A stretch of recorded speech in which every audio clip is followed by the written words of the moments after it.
Vamos al punto y vamos al punto en este mes de la mujer con una de las 100 mujeres más poderosas de Colombia, según la revista Forbes. Y sí, tiene una influencia muy alta en el Congreso, representa la fuerza política que gobierna hoy nuestro país.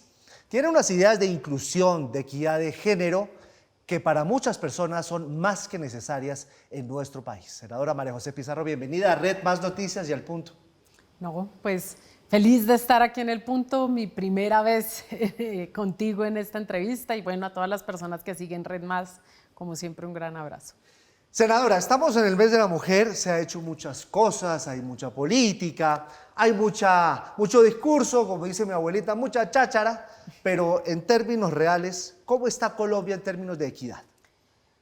Pues yo creo que, y según lo que dicen inclusive las estadísticas, si nosotros no tomamos medidas en lo inmediato, por ejemplo, algo tan sencillo como la igualdad en la representación política podría tardar más o menos 100 años en llegar. ¿100 años? 100 años en llegar. Esto quiere decir ¿De que... dónde saca esos 100 años? Pues son las cifras de los estudios que han hecho distintas organizaciones, inclusive ONU Mujeres hace un balance después de analizar la representación, si esta aumenta o disminuye. Yo hablo solamente de representación política, es decir, paridad en los cargos de elección popular, y se tendrían que tomar medidas inmediatas para lograr que las mujeres podamos tener por lo menos igualdad en la representación.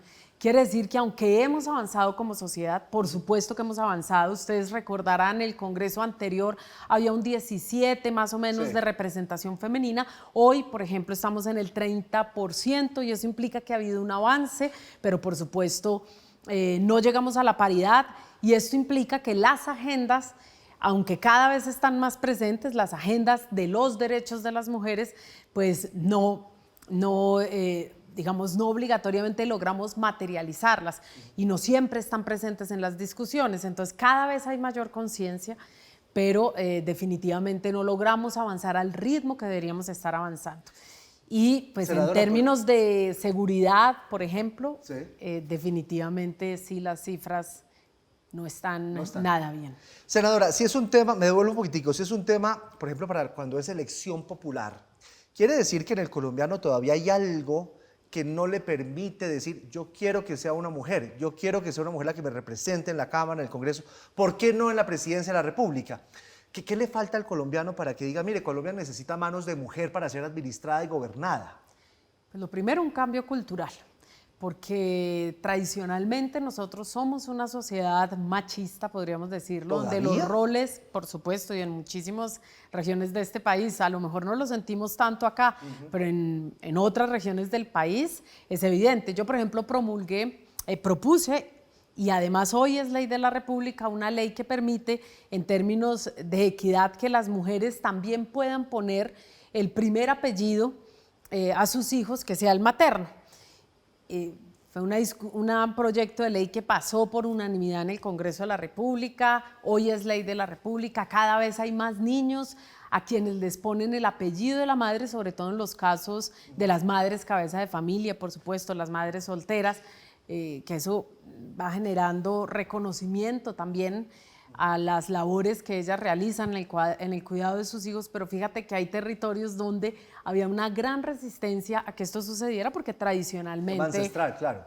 Tradicionalmente se ha utilizado que sea el apellido del hombre, entonces hay regiones mucho más machistas que otras, pero realmente necesitamos un cambio cultural y eso pasa porque se nos ha dicho que las mujeres, digamos, los saberes, las características de las mujeres únicamente son válidos o son más válidos en el espacio privado, para lo doméstico. Pero las mujeres hemos venido demostrando en nuestro liderazgo político, social, empresarial, en distintos niveles de la vida, que esos saberes, que nuestras cualidades, además son óptimas para lo público, para el ejercicio de lo público. Esto quiere decir que está cambiando. Hoy tenemos muchas más candidatas presidenciales de lo que habíamos tenido en otras contiendas presidenciales y eso implica que hay un cambio y que empieza a darse ese cambio, pero el cambio no va todo lo rápido que necesitaríamos para que realmente se diera un cambio estructural en la sociedad colombiana. Pues fíjese que usted fue la primera de la lista del Pacto Histórico. Fui la primera mujer de la lista de la lista paritaria. paritaria. Bueno, en el otro lado, María Fernanda Cabal también sacó la mayor votación. Hoy tenemos muchas candidatas presidenciales con opción real. ¿Usted sería candidata presidencial del Pacto Histórico? Pues yo creo que eso es algo que se está discutiendo. Lo que buscamos las mujeres es tener garantías en la representación y garantías al ¿Qué quiere decir momento de la garantías en elección. la representación? Por ejemplo, que podamos acceder a recursos en las campañas de la misma manera que pueden acceder a recursos los hombres. Eso sería un mínimo, lógico, por ejemplo. Pero no siempre ha sido así. Al contrario, muchas veces los partidos priorizan los recursos para las campañas masculinas y no para las campañas femeninas, y eso empieza a ser un limitante.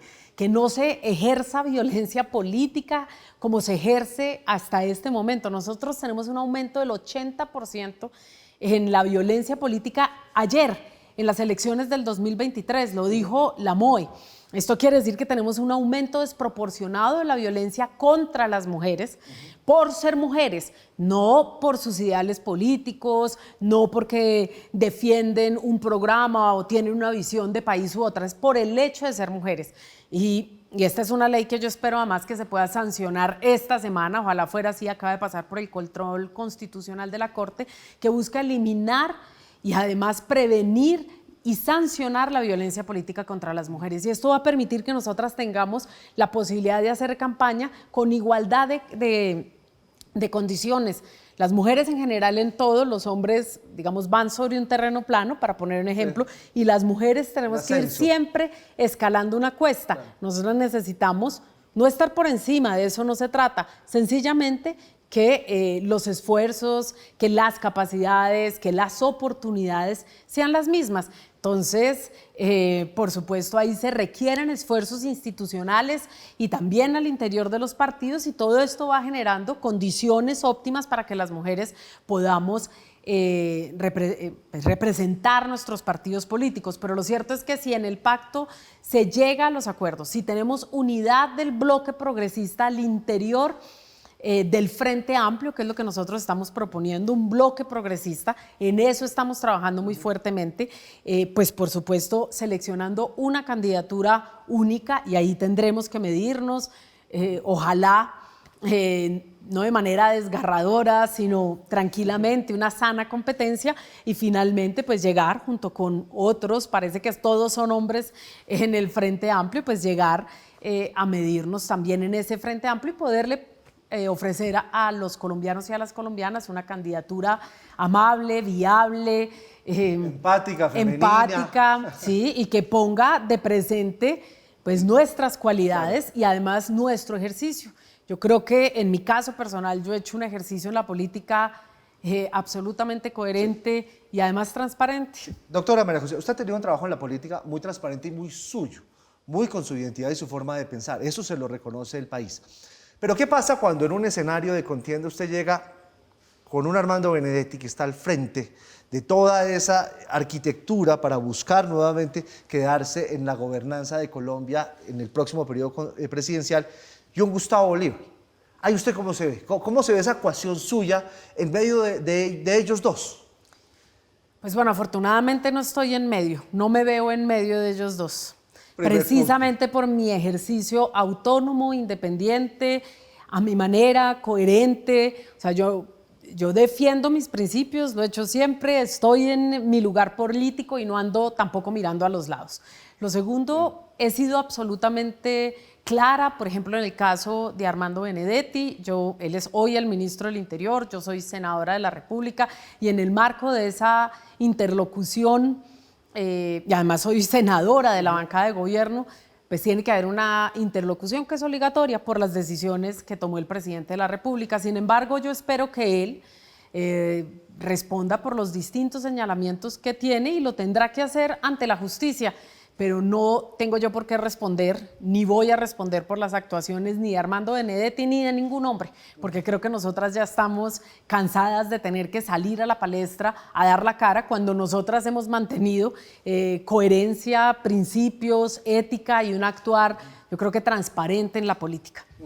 Y yo creo que eso es lo que tiene que hablar por nosotras. ¿Eso no lesionó un poquitico al pacto, sus intenciones, sus aspiraciones políticas legítimas, esa llegada de Armando? Pues yo dije, me aparto de esa decisión, pero respeto esa decisión, lo dije en su momento y me mantengo hasta hoy. Y en general yo he defendido los derechos de la mitad de esta población, los derechos de las mujeres, que somos la mitad de la población, para que podamos avanzar en derechos y por lo tanto en oportunidades y tengamos una sociedad más equitativa y más justa. Y por lo tanto, en línea con mis propios principios, no voy a justificar actuaciones violentas en contra nuestra, pero no soy yo el aparato de justicia, entonces es la justicia quien tiene que actuar de manera eficaz, transparente, incluso garantizando el debido proceso para que al final ojalá todos tengamos más claridades y mucha más tranquilidad en una contienda presidencial. Doctora María José, si usted llega a la presidencia de la República y se encuentra el país como está hoy, con los inconvenientes que hay hoy, sobre todo en materia de orden público, un colombiano, ¿qué podría esperar de su gestión? ¿Cómo lo manejaría usted? Pues bueno, lo primero es que la seguridad tiene distintos factores. La seguridad es una percepción, en primer lugar, es una sensación y alrededor de eso pues se va tejiendo todo un ambiente para que cada vez mi sensación y mi percepción sea mucho más positiva. Hoy la gente siente que hay una percepción de seguridad, de que estamos aumentando en inseguridad. Y frente a eso está la realidad, lo que yo siento cotidianamente, y evidentemente también están las cifras, lo que nos muestran las cifras. Si nosotros vamos al análisis de las cifras de la policía, del Ministerio de Defensa, etcétera, lo que nos van a decir es que hay evidentemente un rubro que ha aumentado, que es la extorsión, y el secuestro, aunque el secuestro se ha mantenido y todos los demás rubros han disminuido en este gobierno. Es más, las cifras de homicidio de hoy son las más bajas que tenemos desde el 2017. Y entonces aquí yo creo que tenemos que empezar a diferenciar ciertas cosas. Se requiere mayor articulación entre el gobierno nacional y los gobiernos locales porque no podemos tener políticas disonantes. Y yo creo que allí, para poderle ofrecer en su cotidianidad a los colombianos, a las colombianas, en las calles, en los hogares, en fin, esa percepción de seguridad, que realmente ellos sientan que habitan en una sociedad mucho más segura, necesitamos mayor articulación porque a veces lo que tenemos son políticas disonantes. Por ejemplo, la inseguridad en Bogotá ha aumentado en este gobierno, ¿sí?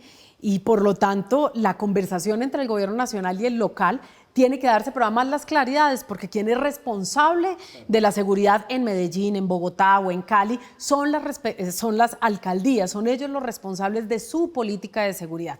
Y luego estamos en un país en guerra. Y aquí yo creo que hay una propuesta en la cual este gobierno ha venido avanzando. ¿Usted no cree que esa comunicación se rompió desde la presidencia de la República, cuando el presidente no va, no los llama? Hay alcaldes que han hablado una vez con el presidente, 2 veces con el presidente en lo que va del gobierno. Pues yo creo que es las dificultades a las que se enfrenta este país. Ustedes recordarán, por ejemplo, en el gobierno de Iván Duque, que las alcaldías, inclusive las alcaldías de tinte más progresista, se quejaban de que no existía una comunicación, un vaso comunicante con el gobierno nacional. A mí me parece que es necesario. El teléfono, lo llamaría. Por Quiero supuesto, conocer lo que usted piensa. Hablo con todos. Yo hoy hablo con todos. Estuve, por ejemplo, recorriendo el Caquetá. Me reuní con el gobernador y con la mayoría de los alcaldes. Y el gobernador no es del pacto histórico, es un gobernador de Cambio Radical. Lo mismo hice en el Huila. Me reuní con el gobernador del Huila. Lo estoy haciendo porque creo que el diálogo, que empezar a romper las barreras que impide que nosotros podamos establecer canales de comunicación son necesarias. E incluso aquí en Bogotá, es mi ciudad, yo habito Bogotá, aquí nací en Bogotá, cuestiono al alcalde Carlos Fernando Galán en lo que creo es mi deber como senadora de la ciudad en un sano y necesario control político, pero puedo hablar con Juan Manuel Galán o con Carlos Fernando Galán en temas que nos competen, el magnicidio de nuestros padres, por ejemplo. Y en eso hemos tenido conversaciones, inclusive. ¿Y es amena esa conversación? ¿Es sí, empática, no hay ningún. cercana? Incluso yo les propuse que andáramos juntos en esta reivindicación de derechos, y yo creo que la historia nos une, y en eso tendremos que obligatoriamente conversar hoy, mañana, hasta cuando sea necesario, y ambas familias y la sociedad colombiana obtenga verdad y justicia en relación con 2 magnicidios que trastocaron la historia de este país, como lo haría con Bernardo Jaramillo Osa. Pero yo puedo hablar con todo el mundo y eso te lo pueden decir también, claro, inclusive colegas del Congreso de la República. ¿Cómo se despolariza entonces Colombia, doctora María José? Porque es que estamos unos a la derecha, otros a la izquierda, el centro prácticamente no existe, hay una cosa donde uno contra el otro y eso no es sostenible en el tiempo. ¿Cómo se despolarizaría para empezar a jalar todos para el mismo lado? Pues bueno, lo primero es que este es un país dividido históricamente. Casi que podríamos decir que heredamos el odio de generación en generación. Los conservadores, los liberales, desde la guerra de los 1000 días, casi que podríamos irnos a las guerras de independencia. Pero ¿cómo lo paramos? Así porque es. Esto ya no es sostenible. Yo por lo menos pues no mira, quiero yo te digo, a mis hijos un país así. Te voy a poner un ejemplo inclusive personal. Yo soy nieta de un comandante general de las Fuerzas Armadas y hija de un comandante guerrillero. Correcto. Y por lo tanto he aprendido a lo largo de toda mi vida que yo puedo mirar y reconocer al otro. Nosotros hemos aprendido tristemente a deshumanizar al otro, a deshumanizarlo de tal manera que no existe diálogo ni puente posible entre nosotros. Lo cierto es que defendemos visiones, tenemos visiones de país distintas, tenemos visiones que muchas veces se encuentran, modelos que cada uno de nosotros queremos sacar adelante. Yo creo que el principal acuerdo nacional, si volveríamos al principio de acuerdo nacional que lideró este gobierno, lo primero sería sobre la seguridad. Yo creo que sobre eso tendríamos que construir un primer acuerdo nacional, porque tenemos visiones más a largo plazo necesarias desde los sectores progresistas, porque nosotros hablamos de igualdad social, oportunidades. O sea, de arreglar el problema de raíz. De raíz, mientras que los otros buscan, desde los sectores más de derecha, mano dura inmediata. Y evidentemente tendremos que conciliar. Yo creo que se puede conciliar, pero tenemos que generar un diálogo necesario. Pero si todo es la descalificación, si no eres capaz de reconocerle al otro nada, algo que es fundamental que no haya sucedido en la historia de este país, con solo el hecho de que este gobierno ganara, se cumple un principio que rige en la mayoría de los países del mundo, que es la alternancia de poderes. No siempre gobiernen los mismos, que pueden gobernar otros, que puede haber alternancia de poderes. Y eso es un principio democrático. Por primera vez en la historia tenemos un Congreso que tiene mayor equilibrio entre las fuerzas políticas que lo representan y por eso nadie se puede imponer a nadie. Antes era una aplanadora que pasaba y carente de debate. Hoy tenemos carencia de debate, pero por las leguleyadas de la mayoría de los congresistas, pero hoy tendríamos la posibilidad de dar debates muy importantes de cara a la nación. Entonces, entender que podemos debatir, que tenemos diferencias, que podemos encontrar puntos comunes, pero que nosotros no estamos destinados a odiarnos y a descalificarnos per se. Para mí ha sido un principio. Yo tengo diferencias ideológicas, pero nunca voy a atacar a la persona. Doctora María José, y en ese proceso, me parece muy positivo, muy loable, ¿no existe un mea culpa del lado del gobierno de cosas que no han salido bien? Pues evidentemente hay cosas que... Y eso, porque en la campaña se lo van a sacar, digamos, en la campaña, cuando usted salga a la plaza pública, le van a empezar a sacar cosas de lo que ha pasado en este gobierno. ¿Cuál sería su respuesta cuando le pregunten cosas como la unidad de gestión de riesgo de desastres, lo de Benedetti, lo de Laura Sarabia, en fin? Pues lo primero que no es lo que decimos. Otros candidatos, inclusive aquí estuvo una candidata presidencial que dijo, yo inmediatamente denunciaría y solicitaría justicia. Nosotros no lo estamos diciendo, lo estamos haciendo.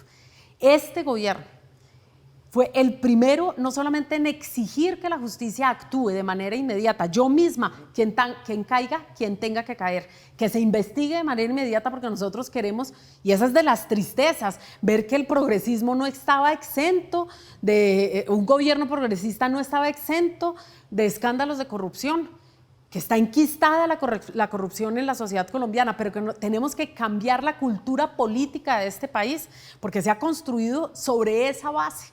Y nosotros tenemos que cambiarla y para eso se requiere, por ejemplo, se requiere muchísima mayor transparencia, se requiere acercar al Estado al ciudadano, que cada vez que un ciudadano va a hacer una vuelta no sea un vía crucis, 4 horas, 5 horas. Como una denuncia, que uno demora todo un día poniendo una agilidad en los trámites, eso también es corrupción. ¿Cómo es posible que tú necesites para cualquier diligencia 4, 5, 6 sellos y una cantidad de trámites donde lo único que funciona entonces parecer hacer es la palanca, porque tu trámite en la justicia de manera legal, normal, siguiendo el trámite, no funciona. Tenemos que hacer el Estado más cercano al ciudadano, tenemos que modificar leyes como la Ley 80, tenemos que hacer la reforma política, tenemos que hacer que la política tradicional no sea la política del clientelismo y de la... Pero no se ha logrado, y ahorita que ustedes están, bueno, usted no, pero el gobierno de la izquierda está gobernando y no se logró. No, tiene que lograrse, tiene que lograrse. Yo sé que no le puedo pedir pues, milagros, en 4 años es difícil, pero no hay un avance fuerte, nos quedamos como en la pelea. Lo cierto ¿Qué pasó ahí? es que... Porque había mucha esperanza en la llegada de la izquierda. Nosotros tenemos África subsahariana allá en La Guajira, Chocó, y se diga, la pobreza, la desigualdad es real. Pero ¿qué pasó? ¿Dónde está el resultado? Pues lo primero es, los resultados sí están. Y de eso tiene que empezar a haber mayor conciencia. Resultados que están ahí. En temas económicos, este gobierno tiene buenos resultados. ¿Es un tema de comunicación de pronto? Yo creo que es un tema de comunicación. Okay. Yo creo que evidentemente la inversión no se ha dado como se había dado de manera tradicional. Hoy se busca superar no solamente la desigualdad social, sino la desigualdad territorial. Lo que acaba de suceder en el Catatumbo te habla de distintas cosas.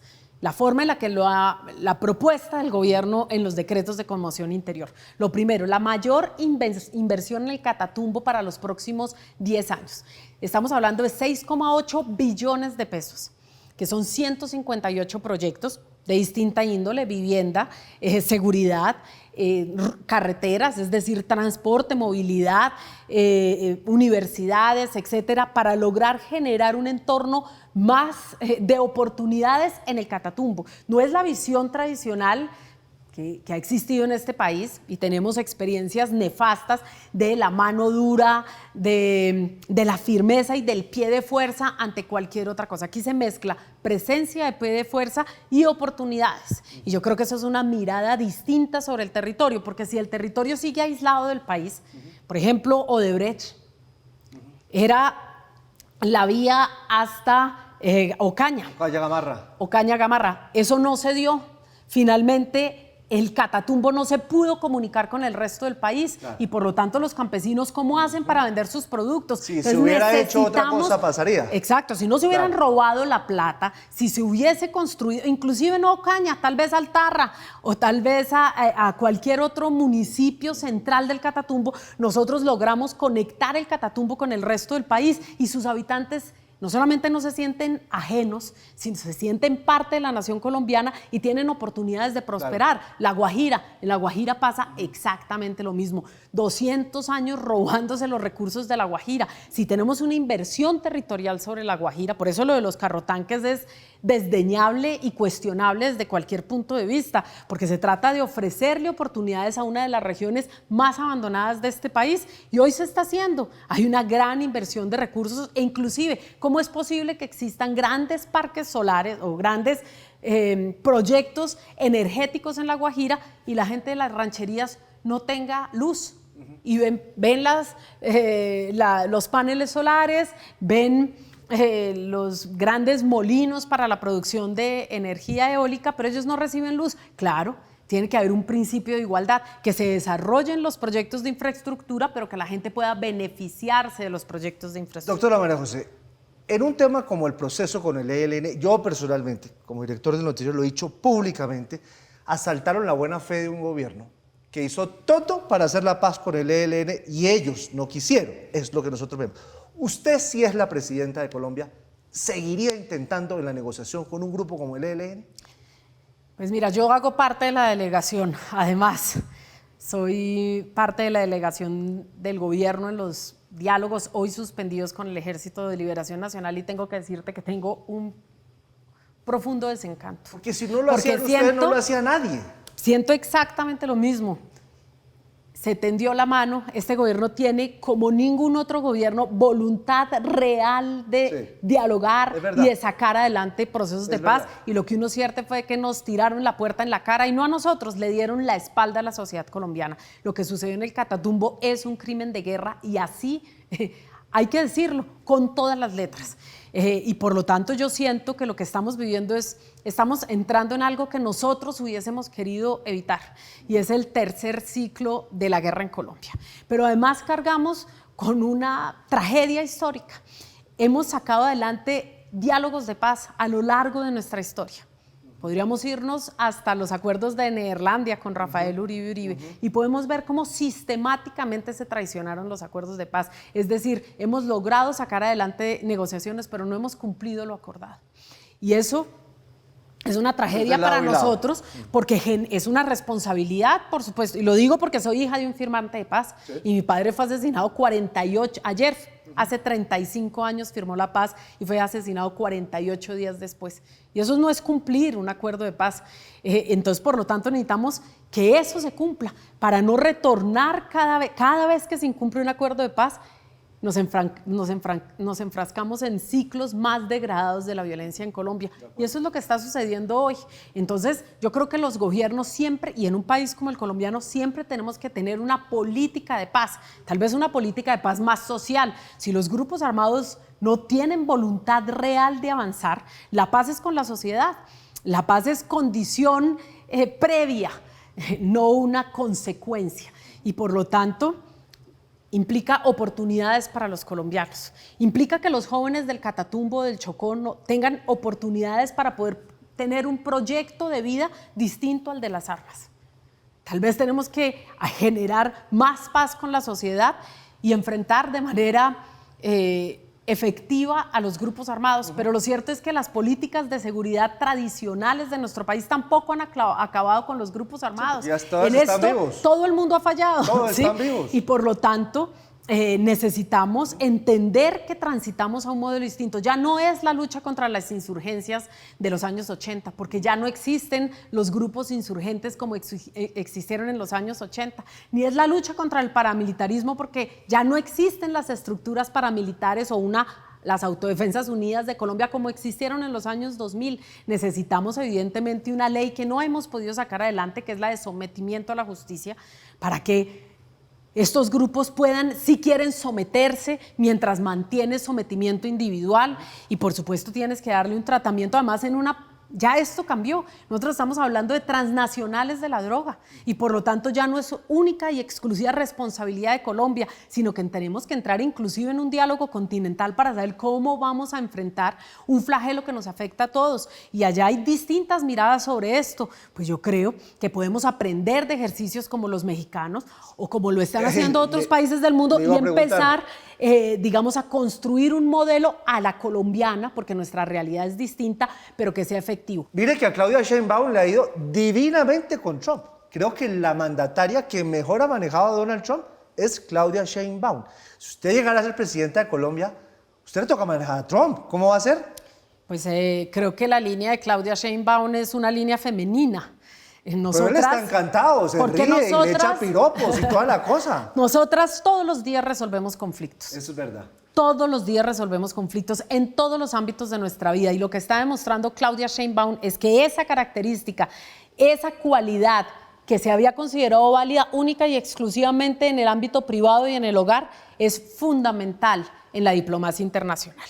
Y por lo tanto, una mujer que exalte las cualidades femeninas, esas que se han mantenido en el ámbito de lo privado, son cualidades altamente efectivas en la esfera de lo público. Muchas gracias por estar con nosotros aquí en el podcast. La espero, usted va a ser candidata, aquí entre nos, yo sé que usted ya va a ser candidata a presidenta. La espero en los debates.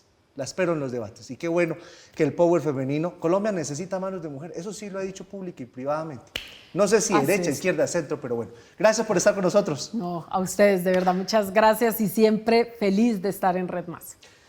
Bueno, nosotros nos vemos mañana en nuestra emisión principal de noticias a las 7 de la noche. Que sueñen con los angelitos blancos, decía mi abuelita. Chao, chao, feliz noche, chao.